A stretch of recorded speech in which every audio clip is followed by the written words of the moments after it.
Hands wouldn't look like that. I know we got... Hands where I could see him. These instructions that I'm making. What is this? Master the scope.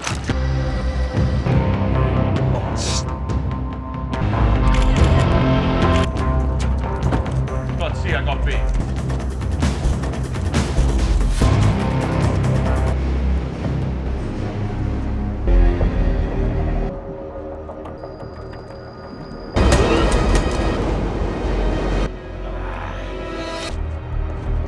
Motherfucker.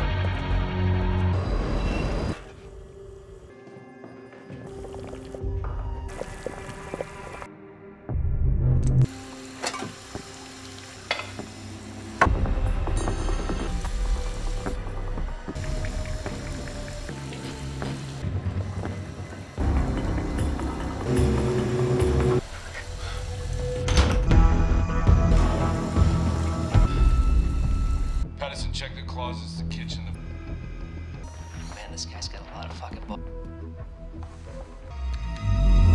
This place is way too clean, boss. I'm gonna empty. Bunch of travel items. At 10 a.m. tomorrow. Guy. Bring people who can. Guns. Who's with you? Unless you're here in 29.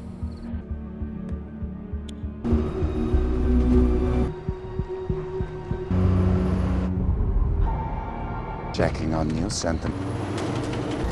В автобусе никого. Откуда это? So he's leaving.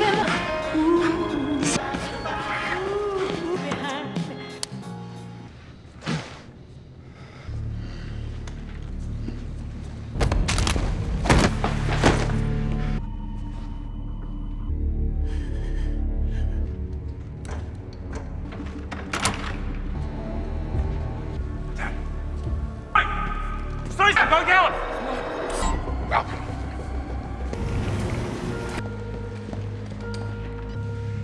I've signed.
Ralphie. Buck 90 my ass.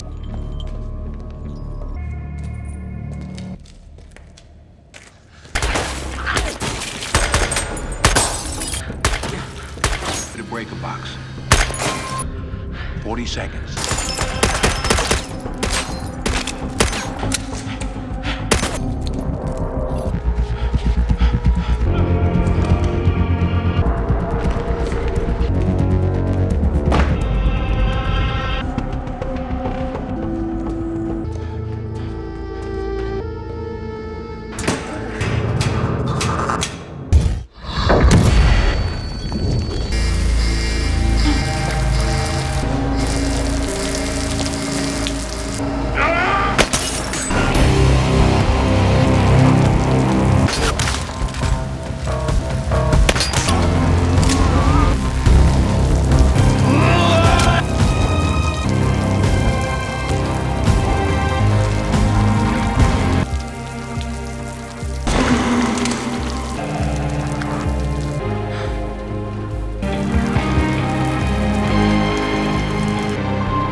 Hey guys, today we're diving headfirst into the world of The Equalizer, a film where Denzel Washington proves that even in retirement, some people just can't quit being awesome. Our story kicks off by introducing us to Robert McCall, a man who, on the surface, seems like your average, unassuming hardware store employee in Boston. He lives a life of extreme routine, wake up at the same time, make his bed with military precision, and head to his job where he dispenses sage advice and handy tool tips to his colleagues. It's all very neat, very orderly, and frankly, a bit too quiet for a Denzel Washington movie. We see his almost obsessive tittiness, the way he measures everything, even his food portions. It's almost like he's trying to build a perfectly symmetrical mental fortress. He's got this severe case of insomnia, though, which forces him to spend his late nights at a local diner, reading classic novels. If you had a good time with this,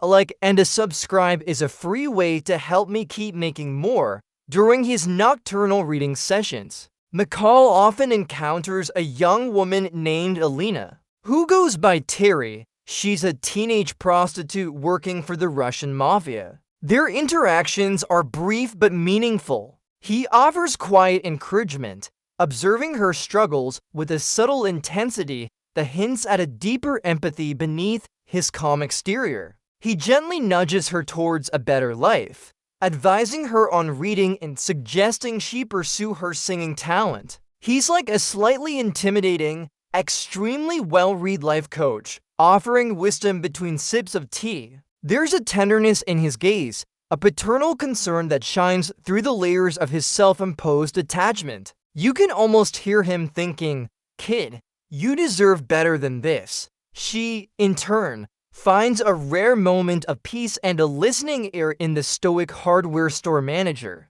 It's a delicate dance of unspoken understanding, a tiny bubble of humanity in the gritty urban night. One night, Teri doesn't show up at the diner. The silence is deafening, a stark contrast to the usual clinking of cutlery and quiet chatter. McCall learns she's been brutally beaten by her Russian pimps for daring to stand up to them. The visual of her broken, bruised face in the hospital bed is heartbreaking. This isn't just a random act of violence. It's a violation of the fragile hope McCall had tried to nurture. The casual cruelty of the act ignites something dormant within him. We see the slow burn in his eyes, the almost imperceptible clenching of his jaw. It's like watching a sleeping giant slowly stir, each beat of his pulse echoing the growing storm within. He sits by her bedside, a silent sentinel, and you just know those mobsters are about to have a very, very bad day. This isn't just about revenge. It's about justice. It's about someone finally stepping up for the defenseless. And McCall looks like he just signed up for a full-time gig, fueled by quiet fury. McCall calmly walks into the office where Teri's attackers operate.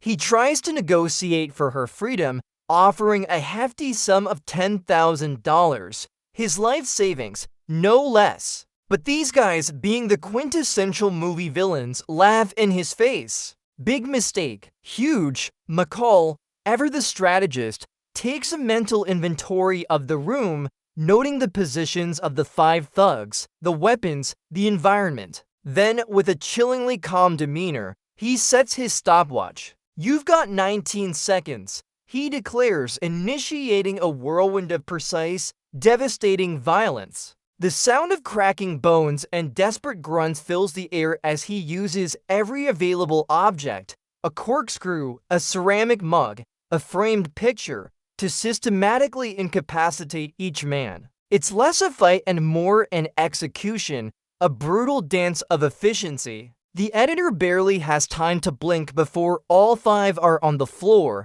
either dead or severely injured. The stopwatch clicks. 19 seconds. Nailed it. This scene immediately establishes McCall as a force to be reckoned with, a human weapon who can turn office supplies into instruments of swift, brutal justice. It's a beautifully choreographed symphony of pain and precision. Who needs a gun when you have a knack for interior design of someone's face? Word quickly travels up the criminal food chain about the demise of their 5 goons. Enter Vladimir Pushkin, a truly nasty piece of work and the head of the Russian mafia in Boston. He dispatches his chief enforcer, a man named Teri Renson, to investigate and clean up the mess. Teddy is not your garden variety thug. He's smart, ruthless, and has a chillingly calm demeanor, almost mirroring McCall's own. He assesses the scene of the massacre,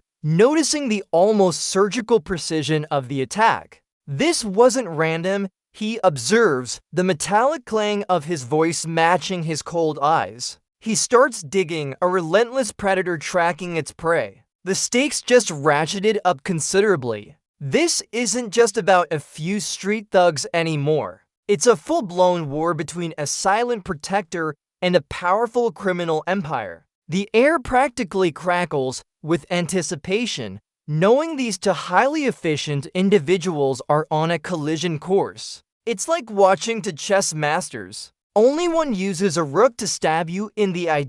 As McCall delves deeper, he uncovers a network of corruption, realizing that the Russian mob has several Boston police officers on their payroll. This just adds fuel to his already burning desire for justice. Not only are they exploiting young women, but they're also tainting the very system meant to protect the innocent. McCall, being McCall, can't let that stand. He decides to hit them where it hurts, their illegal operations. We see him infiltrate a warehouse, a place brimming with illicit goods and cash, the mob's economic lifeblood. With calculated precision, he rigs the place to burn, setting off a spectacular blaze that consumes their ill-gotten gains. The whoosh of the flames as they engulf the building is almost poetic, a fiery cleansing of corruption. It's a statement, loud and clear. I'm here, and I'm not playing nice. The smoke curling into the night sky is a silent promise of more mayhem to come. You almost expect him to strike a match with a casual shrug, like it's just another Tuesday night. Teri Renson, or Nikolai Ichenko as he's really known, arrives in Boston, radiating menace. He starts his methodical investigation, leaning on anyone and everyone connected to the mob's fallen soldiers. He's like a bloodhound, relentless and terrifyingly effective. His trail eventually leads him to the hardware store where McCall works. He begins subtly, then overtly, threatening McCall's friends and colleagues, particularly a young, impressionable employee named Ralphie. The fear in the employee's eyes is palpable. The metallic click of Teddy's letter he takes a drag from his cigarette seems to punctuate his every sinister word. He's not just looking for information. He's looking to send a message, to flesh out the Equalizer. It's a classic move, threaten the protagonist's loved ones. McCall, however, isn't one to be easily swayed by threats, especially when they involve the innocent people he has come to care for. He's probably thinking, you really picked the wrong hardware store to mess with, pal, feeling the net tighten around him. McCall decides to reach out to an old acquaintance, Brian Plummer, a retired CIA handler. This scene is pivotal as it begins to peel back the layers of McCall's mysterious past. We learn he wasn't always a hardware store guru. He was a highly trained, lethally efficient Black Ops operative, a ghost who faked his own death to escape that life. The quiet conversation between McCall and Plummer, often punctuated by meaningful glances and unspoken understandings, paints a picture of a man haunted by his past but unwilling to let injustice stand. Plummer's concerned wife, Sarah, adds another dimension, showing the human cost of McCall's previous life. The gentle clinking of coffee cups in the background belies the heavy weight of their discussion. The revelation of his past solidifies his capabilities and motivations. He's not just some guy who snapped. He's a highly skilled individual who chose to step back into the fray, a conscious decision to use his gifts for good. It's like finding out your mild-mannered librarian was actually a secret agent. What a twist! Ralphie, McCall's young colleague, gets caught up in the mob's schemes and is attacked by the corrupt police officers on Teddy's peril. McCall intercepts them, of course, because that's what he does. This isn't a flashy fight scene with explosions. It's a masterclass in psychological warfare and efficient disarmament. He talks them down, disarms them with frightening ease, and delivers a chilling warning. The click of the safety on a holstered weapon, the nervous shuffling of the officers' feet, these small details amplify the tension. He makes it clear that their association with the Russian mob will not be tolerated. He doesn't just neutralize the threat. He systematically dismantles their confidence and authority, leaving them shaken and exposed. It's effectively saying, you wear that badge, you live by its rules, or I'll make you regret it. Also, you probably need a new career path. Teddy and his men are getting closer, cornering McCall, but they underestimate his ingenuity. McCall lures a group of them to a massive, dimly lit shipyard, a labyrinth of metal, machinery, and shadows. This is his playground. The industrial clang of metal, the screech of gulls, the distant hum of the port create an atmospheric backdrop for what's about to unfold. He moves like a phantom, using his knowledge of the environment and his improvised weaponry to devastating effect. He turns everyday tools, a nail gun, a circular saw, even a roll of barbed wire, into instruments of precise, brutal justice. Each thud of a body hitting the ground, each surprised grunt, is a testament to his lethal creativity. It's like watching a MacGyver episode, but instead of defusing a bomb with a paper clip, he's dismantling a squad of hardened criminals with a screwdriver. The scene is a visceral ballet of controlled chaos,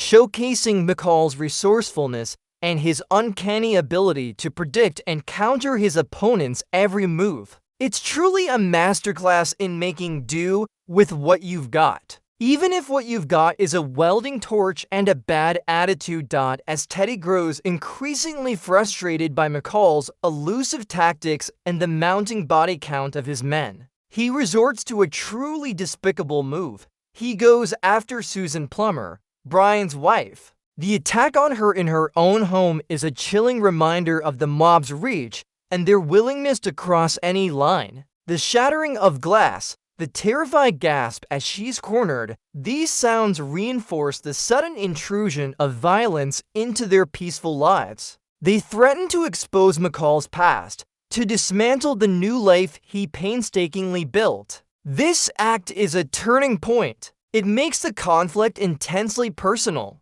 McCall isn't just fighting for anonymous victims anymore. He's fighting to protect the people who unknowingly offered him solace and connection. The quiet intensity in his eyes after he learns of the attack speaks volumes. He's no longer just an equalizer. He's a protector driven by a fierce, almost primal loyalty. It's the kind of move that makes you wonder if these villains have ever seen a Denzel Washington movie before. Spoiler alert, you don't mess with Denzel's friends. McCall, now with a clear target, goes after Frank Masters, the corrupt police chief on Pushkin's payroll. He confronts Masters in his opulent office, a silent predator cornering his prey. The scene is a masterclass in psychological intimidation rather than brute force. McCall meticulously lays out Masters' complicity, presenting irrefutable evidence with a chilling calm. The nervous shifting of Masters in his expensive chair, the beads of sweat on his forehead, all betray his fear. McCall doesn't kill him. He forces him to cooperate, to use his position to cripple Pushkin's operations from the inside. The clink of a hidden recorder, the subtle flick of a badge, these small details underscore McCall's precise orchestration. It's a brilliant move, turning one of the enemy's key assets against them, effectively creating a mole. It's like playing chess with a grandmaster who's always 5 moves ahead, and you just realize your queen is actually a pawn. The satisfaction of watching a corrupt official squirm is almost as good as watching McCall dismantle thugs. Almost, the grand finale is upon us, and where else would a retired hardware store manager choose to make his final stand? His beloved home mart, of course. This isn't just a store. It's his fortress, his ultimate weapon. McCall methodically, almost lovingly, transforms the aisles of drills, lumber, and gardening tools into a deadly labyrinth. He rigs booby traps with surgical precision, creating tripwires out of garden hoses, improvised spears from PVC pipes, and even setting up a shower of burning chemicals from overhead sprinklers. The rhythmic creak of his steps on the polished floor, the quiet click of a switchblade opening, the rustle of plastic sheeting, every sound builds the tension. It's like a twisted version of Home Alone, but instead of saving Christmas, he's saving himself and delivering justice. He knows this store intimately, every nook and cranny, every potential weapon. He's not just preparing for a fight. He's orchestrating a symphony of pain for his unwelcome guests. You can almost hear him thinking, "Welcome to my humble abode, gentlemen. Hope you like surprise die projects. It's the ultimate home advantage." Literally, Teri and Pushkin's remaining goons storm the home mart, a squad of heavily armed, utterly clueless men. They enter confidently, guns drawn, unaware that they've just walked into McCall's carefully constructed death trap. The silence of the store, usually bustling, is eerie and foreboding. McCall, a literal shadow among the shelves, begins his deadly game of cat and mouse. One thug triggers a tripwire, sending a cascade of lumber crashing down with a deafening crash. Another gets an unexpected shower of corrosive chemicals, their screams echoing through the aisles. The suddenness of the attacks, the disorienting darkness, and the sheer terror of not knowing where McCall will strike next quickly turn their confidence into panicked confusion. Each snap, each thud, each desperate cry signals another casualty. It's an exercise in terror, a slow, methodical culling of the herd. You can almost hear McCall humming a little tune to himself, enjoying the chaos he's so expertly crafted. This is less a battle and more a lesson in retail security, taught by a very stern, very deadly Professor Teri. Being the slightly more intelligent villain, quickly grasps that this isn't a straightforward shootout. He realizes the store itself is weaponized. He moves with a heightened sense of caution, his eyes darting, his ears straining, picking up on the subtle clues of McCall's traps. We see him expertly disarming a few or narrowly dodging others, like a lethal game of the floor is lava, but with actual lava, or at least burning materials. The metallic screech of a pipe swinging just inches from his head, the sudden release of a spring-loaded trap.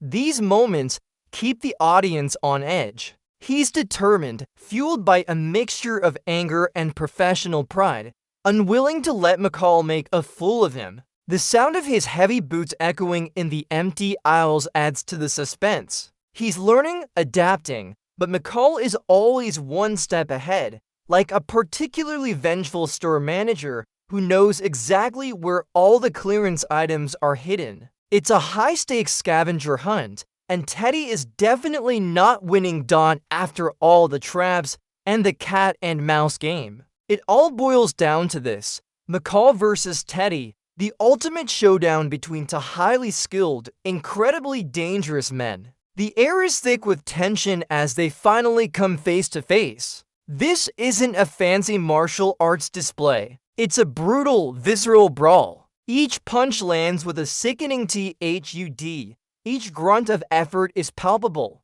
McCall, true to form, uses the environment to his advantage. He skewers Teri with a spear gun, then uses barbed wire to incapacitate him, effectively turning the home mart into a grotesque execution chamber. Teri fights back with desperate ferocity, but McCall's precision and cold efficiency are unmatched. The final moments are grim, with McCall delivering the ultimate justice by electrocuting Teri with a rigged microwave oven. The crackle of electricity, the final, desperate scream, signify the end of a ruthless villain. It's a savage, satisfying end for a man who deserved every bit of it, leaving us all to wonder if we should start looking at microwaves a little differently. This is what happens when you bring a knife to a hardware store fight. Apparently, with Teri dispatched, McCall isn't done yet. He knows the head of the snake,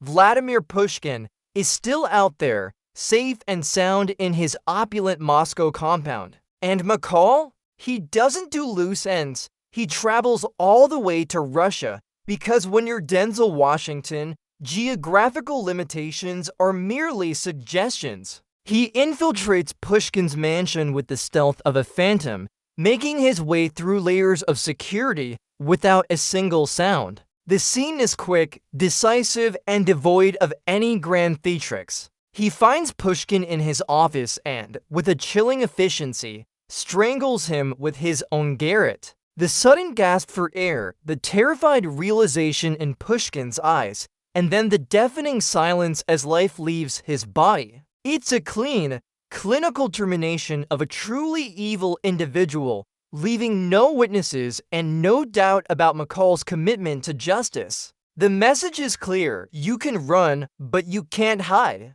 Especially when your pursuer is a master of blending into the wallpaper. The quiet thud of Pushkin's body hitting the floor is the final punctuation mark on McCall's mission.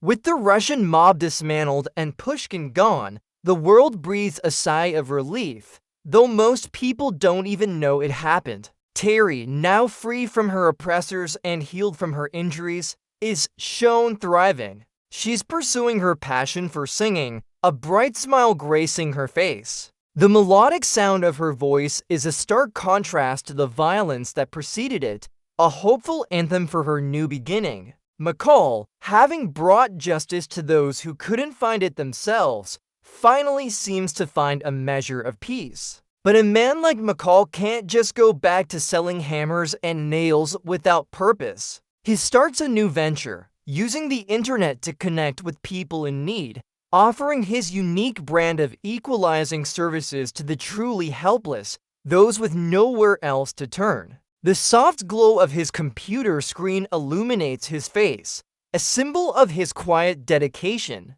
He answers an online plea for help, his eyes alight with a renewed sense of purpose. He's found a new way to be a hero, proving that some habits, especially the heroic ones, are just too good to break. It's a thoughtful and inspiring wind down, showcasing that even silent protectors need a hobby. If you had a good time with this, a like and a subscribe is a free way to help me keep making more.